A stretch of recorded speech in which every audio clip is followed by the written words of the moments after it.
Bismillahirrahmanirrahim. Assalamualaikum warahmatullahi wabarakatuh. Innal hamdalillah nahmaduhu wa nasta'inuhu wa nastaghfiruh wa na'udzu billahi min sururi anfusina wa min sayyiati a'malina. May yahdihillahu fala mudilla lahu wa may yudlilhu fala hadiya lahu.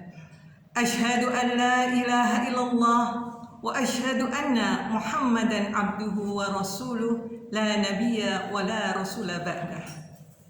Rabbi israh li sadri wa yassir li amri wahlul 'uqdatam min lisani yafqahu qawli. Anak-anakku, sahabat Ramadan yang insyaallah dirahmati Allah Subhanahu wa taala. Pertama-tama marilah kita bersama kembali dan senantiasa memanjatkan puja dan syukur kita kehadirat Allah Subhanahu wa taala yang telah begitu banyak melimpahkan rahmatnya, nikmatnya kepada kita semua, sehingga Allah berikan kita kesempatan untuk bisa berada dan melaksanakan Syam Ramadan pada tahun ini. Tak lupa pula sholawat dan salam senantiasa kita haturkan bagi junjungan kita Nabiullah Muhammad sallallahu alaihi wasallam yang dengan penuh harap insya Allah kita kelak akan mendapatkan syafaatnya. Amin ya rabbal alamin. Anak-anakku yang insya Allah dirahmati Allah Subhanahu wa ta'ala, sebagaimana tadi saya sampaikan bahwasanya Allah sangat memberikan nikmat yang luar biasa kepada kita. Karena banyaknya nikmat, terkadang kita lupa, kita tak menyadari bahwa kenikmatan ini sudah kita dapatkan. Beberapa mungkin yang bisa kita perhatikan. Pertama, kita diberikan nikmat berupa kesempatan. Kesempatan yang bagaimanakah itu? Kesempatan yang Allah berikan kepada kita adalah kita masih diberikan umur. Nah, semoga kita berharap umur kita adalah umur dalam ketaatan kepada Allah. Sebagaimana kita sering katakan, tulal umur fi taatillah. Kita dapat umur yang panjang, tapi dengan umur yang panjang ini atau kesempatan ini kita gunakan di jalan Allah. Dan yang kedua, Allah pun masih memberikan kita kenikmatan berupa kesehatan. Karena dengan kesehatan ini dan kesempatan yang tadi kita dapatkan, insya Allah akan menjadikan ibadah kita lebih sempurna. Dan yang tidak kalah pentingnya, bahwasanya nikmat yang sangat luar biasa, yang mutlak adalah nikmat Allah memberikan kita hidayah berupa iman dan Islam. Yang mana iman dan Islam ini hendaknya kita bina, kita rawat, dan insya Allah akan kita bawa hingga akhir umur kita, dan kita berada dalam keadaan husnul khotimah, insya Allah, amin.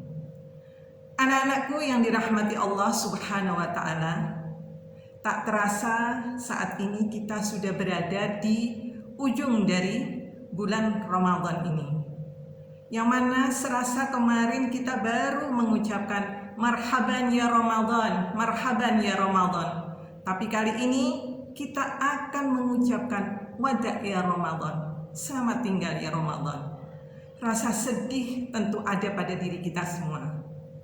Suasana ini memang menjadikan satu sisi kita merasa sedih karena kita akan ditinggalkan oleh bulan yang sangat luar biasa, sangat mendapatkan kesempatan kita untuk menjadi lebih baik.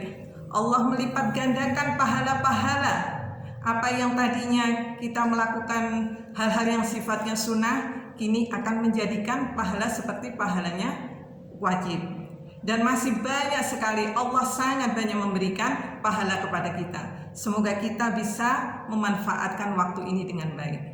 Di sisi yang lain, kita pun juga diperintahkan oleh Allah untuk bergembira apabila kita akan menghadapi yang namanya Hari Raya Idul Fitri.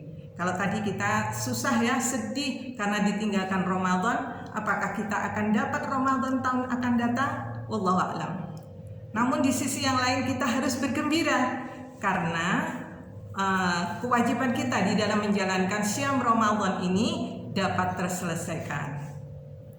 Anak-anakku yang insya Allah dirahmati Allah, tentunya di dalam kita melaksanakan Hari Raya Idul Fitri yang tidak kalah pentingnya yakni kita mempersiapkan sholat Idul Fitri.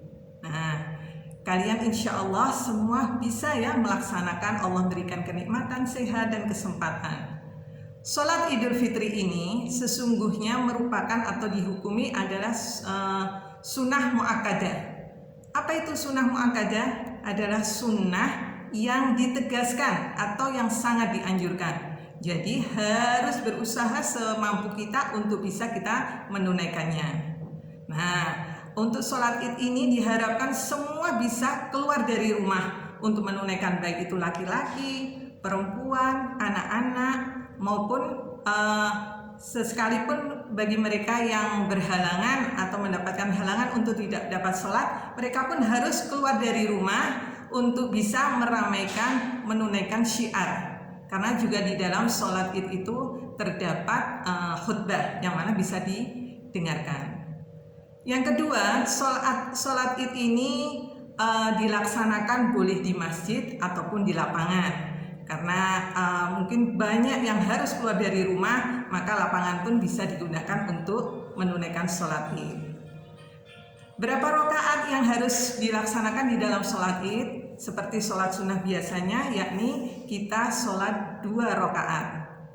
Nah, kita insya Allah dengan sholat 2 rakaat ini akan menjadikan kebaikan-kebaikan untuk kita.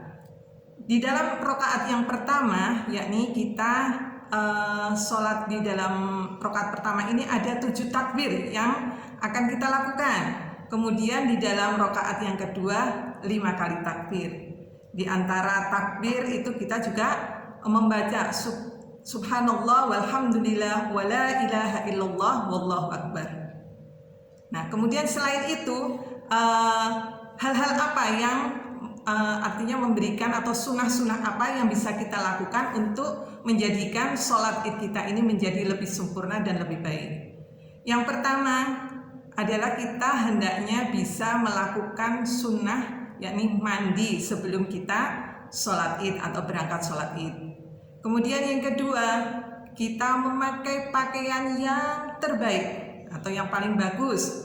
Dan tentunya kalau laki-laki menggunakan wewangian sehingga bisa lebih segar dan tampil lebih baik. Namun terkadang banyak yang salah kaprah ya, yang keliru, bahwasanya kita menggunakan yang terbaik. Kalau waktu berangkat sholat kita memakai seadanya, tapi setelah pulang sholat id untuk pergi-pergi atau jalan-jalan malah kita menggunakan yang terbaik. Insya Allah kita bisa mengikuti sunnah-sunnah ini dengan memakai yang terbaik yang kita miliki.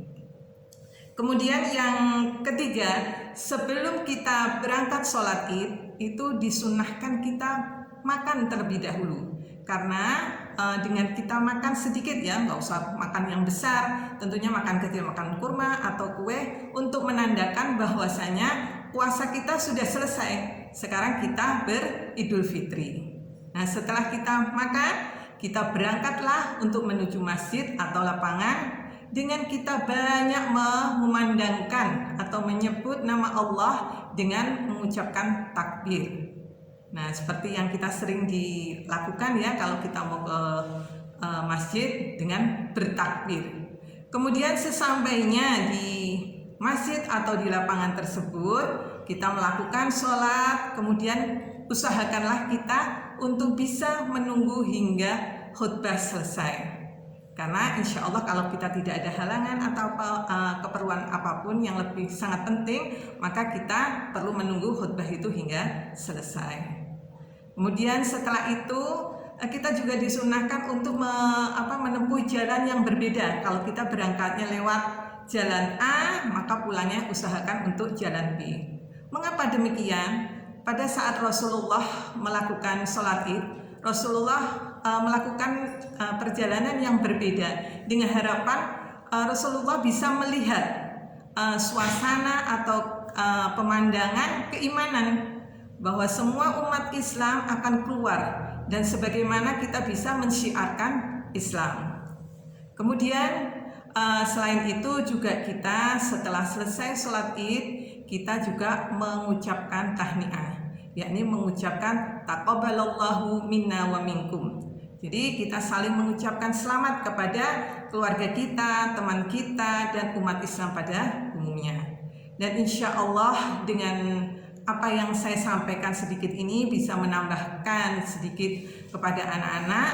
Mudah-mudahan siam Ramadan kita diterima oleh Allah Subhanahu wa Ta'ala. Kemudian kita lanjutkan, kita sempurnakan dengan sholat Id, dan insya Allah kita bisa menuju kepada harapan sebagaimana yang dikatakan bahwasanya tujuan dari siam Ramadan menjadikan kita insan yang bertakwa. Amin ya rabbal alamin. Dan dari saya sedikit ini mudah-mudahan bermanfaat. Apabila ada kesalahan, saya mohon maaf yang sebesar-besarnya, dan ucapan dari saya taqabbalallahu minna wa minkum. Assalamualaikum warahmatullahi wabarakatuh.